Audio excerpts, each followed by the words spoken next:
Well, people, if it sounds very quiet, then I'm sorry, there is nothing I can do about that. Or at least I can try, but don't expect anything really big changes. The Angry Anime Fan here, wishing you all a happy Easter. If you've gotten this review, then it means it's finally have been uploaded, but do not expect it to be uploaded that easily, or at all, in a way. But it's the Kingdom Chapter 597 finally was translated, as we see a little bit more deeper into the man that was Rincho, the former of the Sao Great Heaven, the Angry Anime Fan here to bring you that chapter.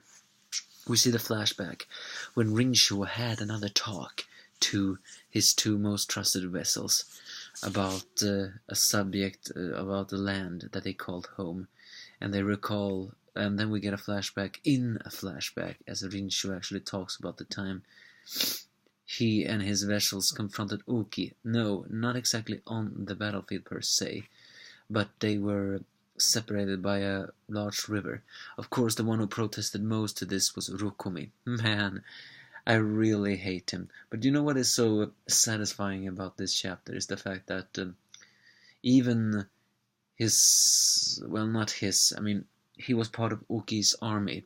Even the Uki army's other vessels and Uki himself and To all dislike him because they really enjoy making him the butt of all jokes.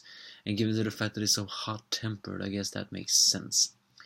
So either way, Rincho wanted to have this situation because he wanted to see Oki, who we ourselves haven't seen in a long time, and everything else.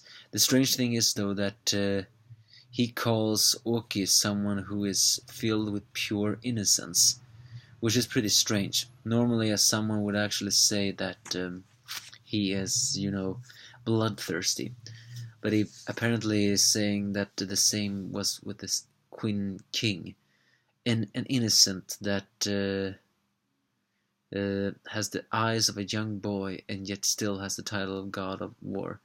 If you think about it, Oki did say something similar once to his king. He once did say that his king has eyes that are very youthful looking, although the king himself denied that, saying his body was old. And but he does say that this innocence is what made him as strong as he is now, even though it is not enough. So he takes off his helmet and says that these lands of ours still have not finished ripening. So Rimbo, another of the vessels, takes another spear of the Oki soldiers and throws it at Rincho, who of course gets blocked by Guyon. Guyon answers by taking a spear from another vessel and throws it at Oki, that of course Toho deflects, effectively creating that situation with spear. And here's the funny part, Rukumi is about to charge or do something, but Oki angrily stops him, and he is basically saying, me, Wawa, not Rimbo. Well, that is my point. Rikumu is very hated in the army, and given his temperament and the fact that he always thinks, I mean, he hates Shin because of pity, jealousy. But if you ask me, there's no way in hell he can ever catch up to Shin. Shin surpassed him ages ago. So it's no wonder he's actually meant to really be a disliked character and the butt of all jokes. Either way, Rikusho says that their action has not been for naught, though, is saying that they have each gotten roles. And Oki asks if this means hurling these lands towards a moment of maturity. And so he says that they are all governed by emotions, and we have lived to be connected.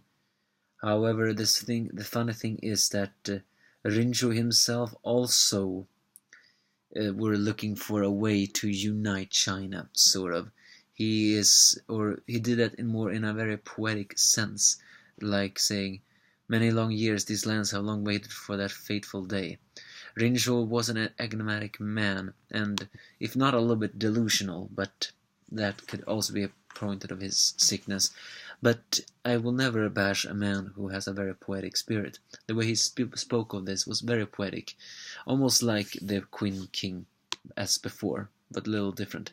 He then retreated and said that good luck. But then back to the present, and before we get back to the flashback, the Shogaro Shogaro has confronted now Shin, as we see the flashback on, I think, the last talk their lord had with him before he really succumbed to his sickness and had the final adult talk.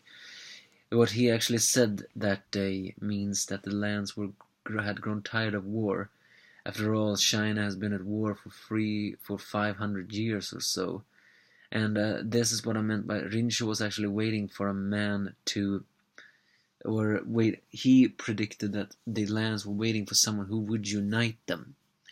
And that's what is said, that the lands have been ripening, because even though they are warring and bleeding and already grown tired of war, there is also the fact that some of them are also looking for something that will unite it. And Rincho hoped it would be Zhao, but given the very disgusting Zhao king they have now, it was very unlikely that would ever happen. Not to mention that Rincho himself was slowly dying there and there. And here, but the most strange thing is that the message he passed on to them in this situation was that he believed that one day it will come someone who will carry a blade with the intent of uniting China.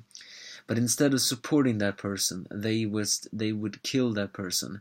He told his generals to use every last of energy they had to unleash it all for that day. But we do not know what the second thing was. Maybe that was to, if that person defeats you, accept your death, or something like that. Who knows? I mean, yeah, Rinchu was truly a very complex character to analyze.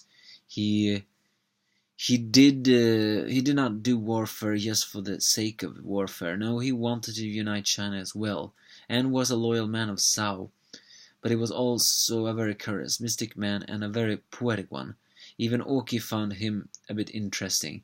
Yet he died without anything being fulfilled. So what awaits us next, we don't know. And now we're telling the generals that one who will unite China has to die. Well, maybe he just didn't want Zhao to be the ones to... maybe he just didn't want anyone other than Zhao to unite. Granted, the other states were at war with each other, so that makes sense. Still, though, pretty complex, man. Poetic dialogues. But always saying that it's true that the lands of China have been suffering war for endlessly.